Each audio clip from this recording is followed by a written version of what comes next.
ordinary till you see the core side of it. And what you're looking for is the story behind the news. We bring it to you from Lagos, the commercial capital of Nigeria. Giving you all sides and political stories round the clock. Every detail from the start line to the final whistle. CoreTV News, expanding your view.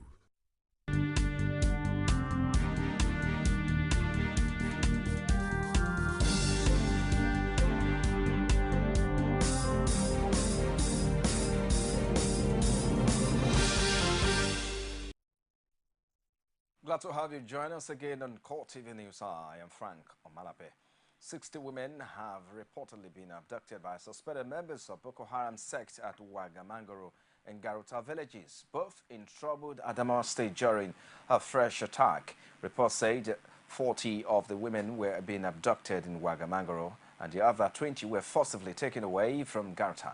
Some of the fleeing residents from the area were called journalists in Yola on the telephone lamented that scores of insurgents riding motorcycles and driving vans had invaded their towns. The fleeing residents, while lamenting the capture of the two towns, say they were able to sneak out of the captured towns on Tuesday, but disclosed that their villages were ravaged on Saturday. One of those that was about to flee the area to Zekwada told journalists that the area had been under the control of the insurgents for about 2 months now. He says that though one of the attack towns, Garuta, had been under what could be termed as the control of the insurgents for some time now, but did not stop then from overrunning it and cutting away the young women. Kwada claimed that the insurgents cordoned off the entire town and went from house to house in Garuta in search of young women, who they took in their vans to an unknown destination. The police authorities have begun a nationwide audit of all its armories. This, according to the People Police, is to reveal the current state of arms and ammunition at all commands, formations, units, and stations. Police spokesman Emmanuel Ojukwu said in a statement that it was based on a directive from Inspector General Sulaiman Abba. He added that the move is part of measures to strengthen accountability of the stock of weaponry of the Nigerian police. Meanwhile, the Nigerian police have set up a task force on cattle rustling and associated crimes. The team is to be headed by an assistant commissioner of police and will have tactical units in each of the 6 geopolitical zones of the country. Police spokesman Emmanuel Ojukwu says the task force is charged with the responsibility of preemptive intelligence gathering as well as engaging in anti-cattle rustling and allied crime patrols. It is also to carry out investigation and possibly prosecute reported incidents of cattle rustling. The latest police move comes against the backdrop of recent cases of cattle rustling in northern Nigeria that have led to clashes between farmers and herdsmen. The governors of all Progressive Congress under the aegis of the Progressive Governors Forum has condemned in strong terms the dwindling allocation coming to state from the federal account. Rising from a meeting in Ilorin, the Kwara State capital, the governors asked the federal government to make available to state the allocation in order not to grant the governors. They also back a census candidacy with their party's primary just around the corner. Our correspondent Rashid was in Ilorin and Fies in this report. With the raising of the alarm by the governor of Niger State over the inability of the federal government to make available the October allocation to states, the Progressive Governors Forum laments the dwindling monthly federal allocation and calls on the federal government to provide the money to avoid breakdown of governance in their states. Again, we looked at the dwindling resources of the states coming from FAC and monthly allocation, and which has made it imperative that most states may not afford to pay salaries as a result of these dwindling resources. We refuse to accept the fact that this nation is broke. What is due to states as revenue should be paid to the states. This idea of cutting down what should go to states does not in any way promote democracy and democratic dividends. The APC governors also endorsed the much-touted consensus candidacy expected to be settled for by the leadership of the party in arriving at its presidential candidate for the 2015 presidential election. Our forum is in full support of consensus as one of the ways to produce our presidential candidate or any candidate in the party for as long as is done with regards to respect to internal democracy. There was no imposition in our party, and our party has not adopted any candidate yet, neither has the Governors Forum adopted any candidate. But we shall encourage consensus and dialogue within the leadership of the party. The governors unanimously expressed full support for the party leadership and vowed to take over the reign of power at the center come 2015. So we, the APC governors, are in full support of the activities of our party and assures Nigerians that we shall provide for them a credible presidential candidate that will steer the affairs of this nation in 2015. This is coming against the backdrop of the state governors alleging starvation of funds by the federal government, and the federal government also denying that the nation is broke. Nigerians, as usual, are watching the development with keen interest. Rashid, CoreTV News, Ilorin. The Progressive Governors Forum also held a valedictory section for former Governor of Ekiti State, County Fayemi, who stepped down from the helms of affairs on the 16th of October 2014. Here again is our correspondent Rashid with the report. In an emotion-laden speech delivered by the chairman of the Progressive Governors Forum, Rochas Okorocha, on behalf of his colleagues, Fayemi was praised for his maturity during the post-election period in Ekiti till his last day as the governor of the state. On behalf of the governors of all the Progressive Congress, salute you for a commendable show of character and a successful tenure in office, having handed over the office to the Ekiti State Governor on Thursday, 16th October 2014. Acknowledging that you have great vision for the state with the achievements you recognize.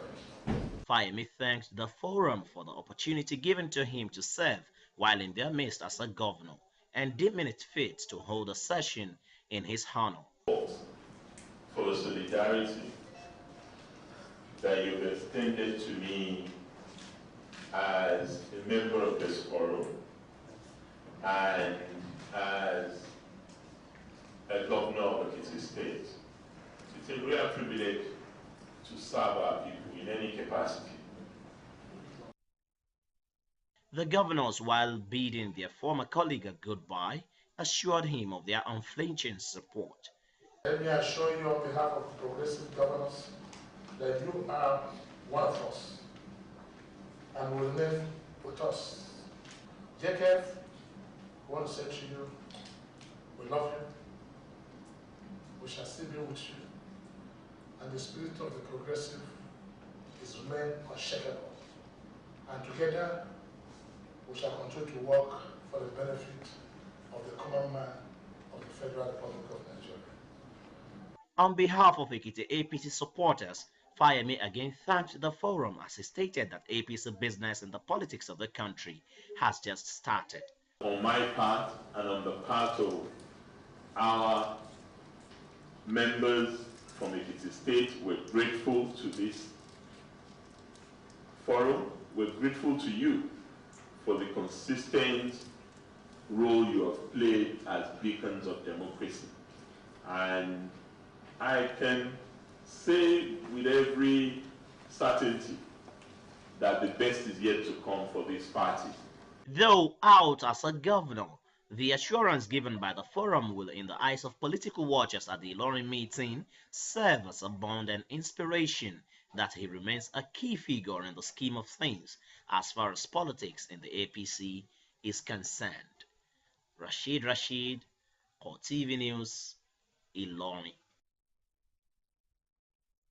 A cross-section of Nigerians of northern extraction says the Northern Elders Forum does not have the mandate of the region to stop President Jonathan from contesting 2015 presidential elections. Speaking at a news conference in Abuja, the group known as Transformation Agenda Solidarity Forum likened statements credited to the Northern Elders as a threat to the corporate existence of this country. The group also insisted that President Goodluck Jonathan has done well to deserve a second term in office. Northerners are not in any way against the re-election of President Goodluck Ebele Jonathan, GCFR. And they are not even the latest threat or blackmail by Professor Ango Abdullahi and co-travelers can stop the president from presenting himself for a well-deserved re-election come 2015. Indeed, TASOP and good Nigerians support the endorsement of President Ebele Jonathan by all PDP governors and all PDP stakeholders.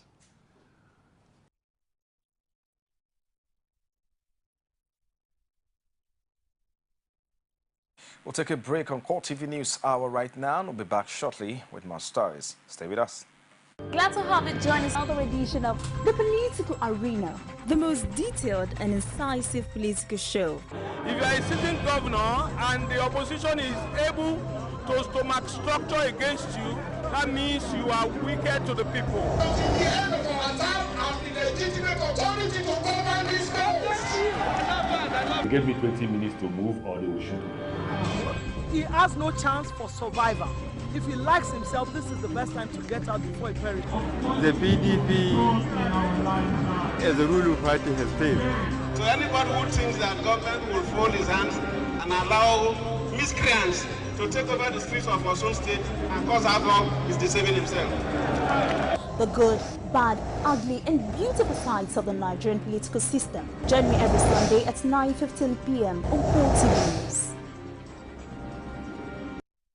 For information on our programs, check our Facebook page. It's facebook.com/CoreTV News.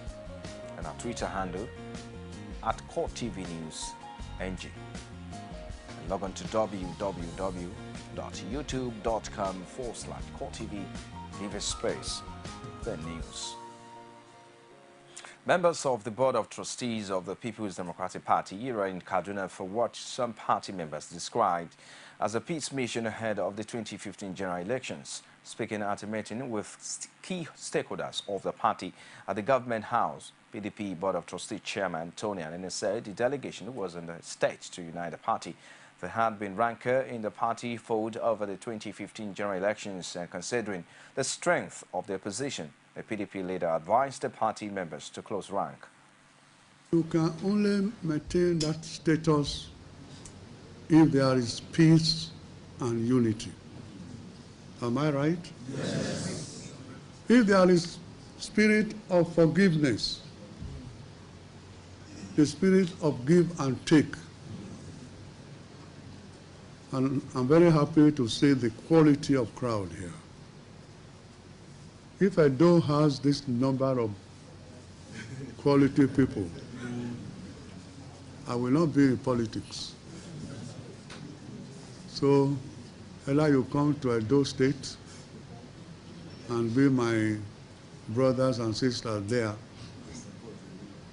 so that I also will sleep with my two eyes closed.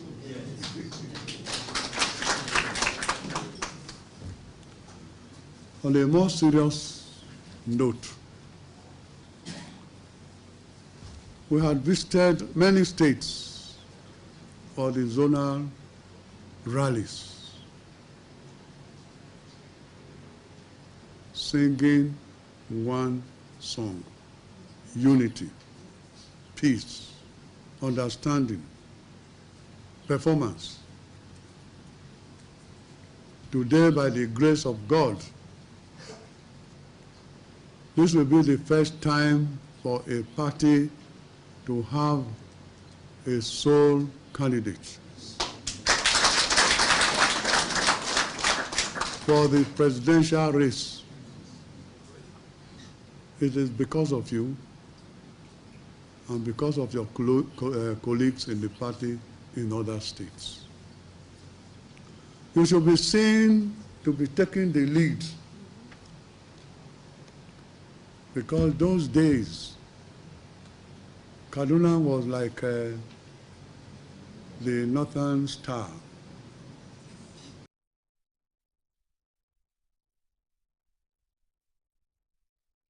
Senate President David Mark has dismissed report that the People's Democratic Party Integration Committee for the Southwest is plotting to impose a governorship candidate on the Oyo State chapter of the party. A group of the PDP members named Rescue Team 2015 had claimed that David Mark led the Integration Committee was keen on imposing a candidate on the state. Speaking at a meeting with PDP leaders from Oyo State at the banquet hall of the presidential villa in Abuja, the Senate President insisted that the committee has no interest in choosing a flag bearer for them. He informed the gathering that party members in the state are to choose a candidate they are convinced is popular enough to defeat the incumbent governor.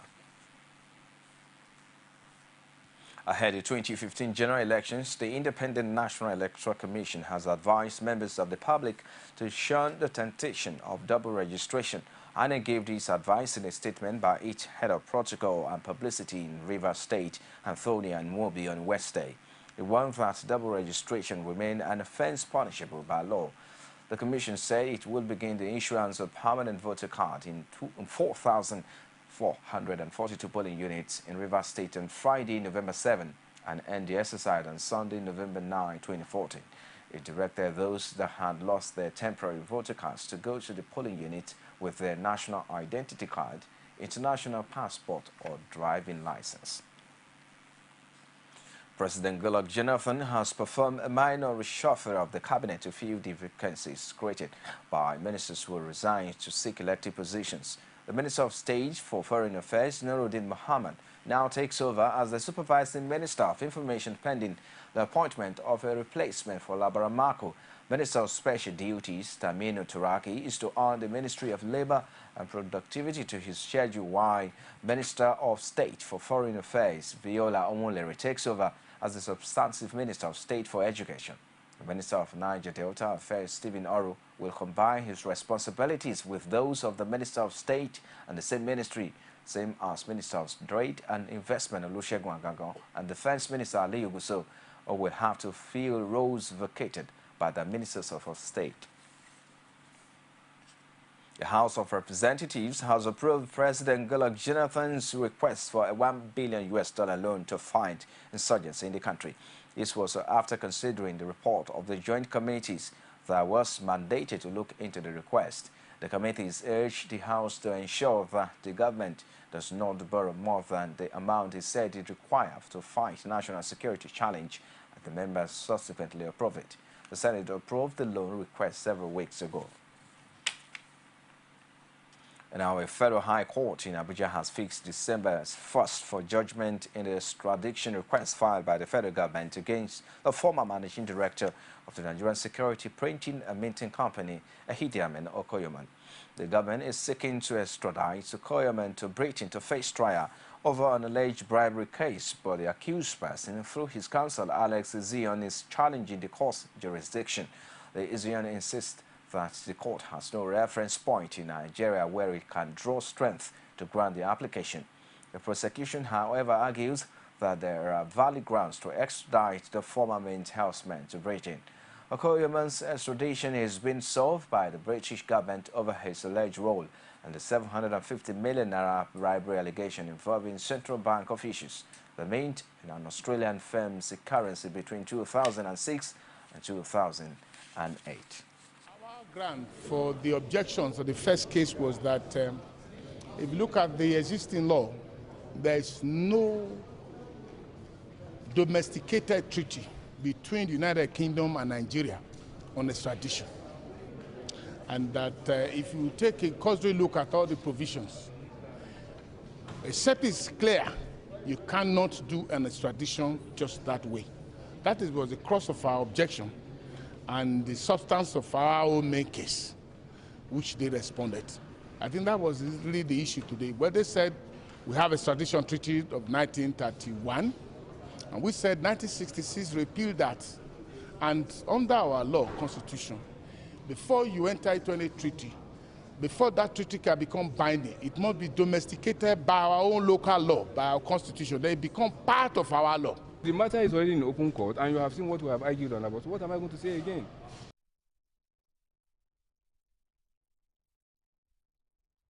Now, the mess that has become the lot of Nigerian roads has for some time now registered a presence on the route leading to the popular Riverville Estate, Sharing North in Ifo local government area of Ogun State.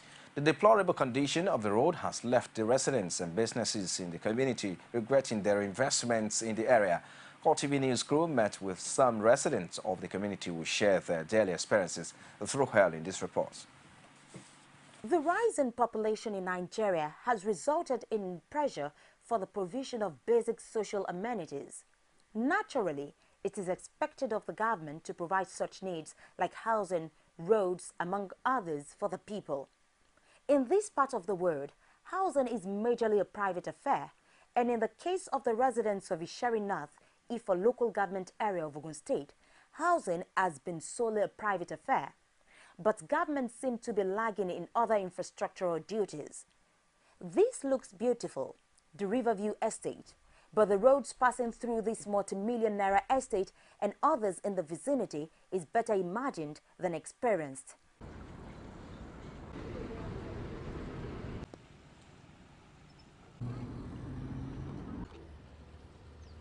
Although the roads from the estate leading all the way to the Ishari market was started during the Benga Daniel administration, the whole area, according to residents, has not experienced government presence since change in governance, as several efforts, according to them, to reach relevant authorities have proven abortive.